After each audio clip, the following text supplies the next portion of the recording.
ចាមានសួរបងប្អូនលើ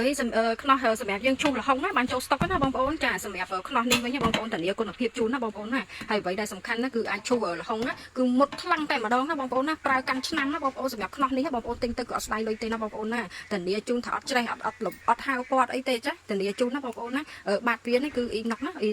ហើយមុតវិញមុខគឺមុតខ្លាំងតែម្ដងណាបងប្អូនណាហើយជូលហុងណាយើងបានតសៃវាគឺវែងល្អណាបងប្អូនណាជាងល្មមញ៉ាំណាសម្រាប់ខ្នាតនេះណាបងប្អូនណាធានាគុណភាពជូនណាសម្រាប់បងប្អូនទាំងអស់គ្នាជាពិសេសបងប្អូនដែលជាអាជីវករ